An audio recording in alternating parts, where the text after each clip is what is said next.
And now exclusive reporting from the Washington Post that reveals that in those critical moments after those flash floods ripped through Texas Hill Country, FEMA's acting administrator, David Richardson, could not be reached for 24 hours.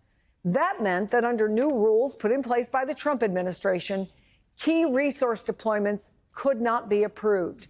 Search and rescue teams that are typically on the ground within 12 to 24 hours of a disaster didn't show up for 4 days. When asked by the Post about the Texas response, FEMA's press secretary said, many in the federal government, including acting administrator Richardson, have loving families to attend to and take care of. President Trump and Secretary Noem included. Brianna Sachs broke this exclusive reporting for the Washington Post. She joins me now, along with Jeremy Edwards, former Deputy Director of Public Affairs for FEMA. Brianna, can you tell us more about the inability to reach Richardson? Sure. So based on some officials I talked to who were involved in the deployment of coordination of resources to Texas on July 5th, they could not get a hold of the acting administrator. He's been there since the end of May, and it reflected a greater pattern, they said, of his inaccessibility. He frequently is offline after work and on the weekends. And for this role, I learned through the reporting, you have to always be on. You have to be able to get onto a phone, a secure phone, a lot of the time within 20 minutes.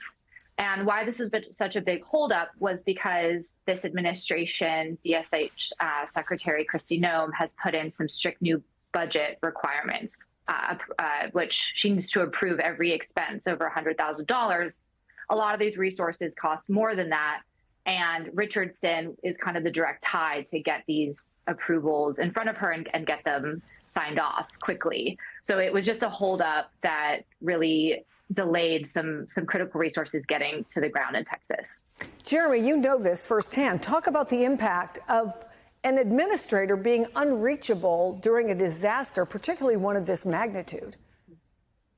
Yes, thank you for having me on, Chris. And just before I do that, I can't let go of that statement from the FEMA press secretary that spoke about loving families deserving time off, and not a zero mention of the loving families who are still grieving the losses of their family and friends who have been lost in these devastating floods. Is completely tone deaf and does not meet the moment that is required when we're following such a tragic disaster. But to your question, it's completely ridiculous for a FEMA administrator or any senior officials at FEMA, people like me in the role, to be unreachable for that long. You know, if I was unreachable for more than a few hours, I might get chewed out by the FEMA administrator at the time. You know, with FEMA Administrator Criswell, she was always able to be accessed wherever she was. The chief of staff and other senior officials knew how to get in touch with her. So the fact that this FEMA administrator, acting FEMA administrator, is completely unreachable for more than 24 hours, I think speaks to his lack of ability and his unqualifications to do this job. Yeah, back to that statement. Nobody's saying you can't take a vacation with your kids, right? But right. We never know when disaster is going to strike, Jeremy. So even if someone is off the grid, I mean, there are systems, I assume, and policies in place to be in touch with key disaster response leaders. Well, that was some of the reporting that I oh, sorry. Go ahead, Jeremy. Yeah, and then I'll come back to you. Go ahead, Jeremy. Sorry, I was just going to say, you know, I think everyone here on this program right now wants or needs a vacation. I think any of us that have taken time off from work, you always take steps to make sure that your work is going to be covered in your absence. The same is to be expected of people at the Federal Emergency Management Agency, that you're going to have people deputized on your behalf if you were unreachable. So if the FEMA administrator Criswell wasn't available, she had a deputy, Administrator Hooks. If he wasn't available, the list goes on and on. It's called a chain of command. So you figured somebody like Mr. Richardson, who has military experience and is probably familiar with the chain of command, would have set up systems in place to make sure that work wasn't getting missed while he was out. Yeah, make sure there's a system even when you have the new rules in place. So, Brianna, bring it into now, because you've also reported this incident is reflective of a general lack of urgency at the agency. What can you tell us about that?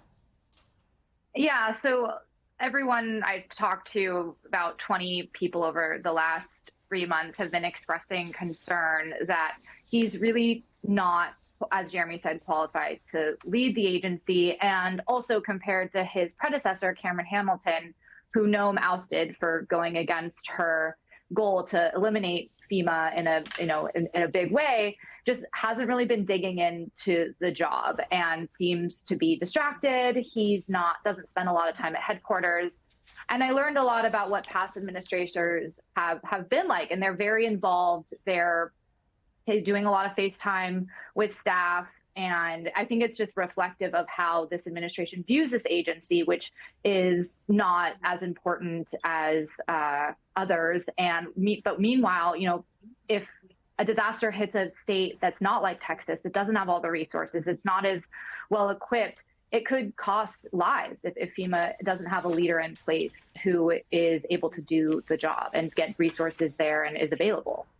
Great reporting by Brianna Sachs. Jeremy Edwards, it's great to have you on the show as well, lending your expertise. Thank you both.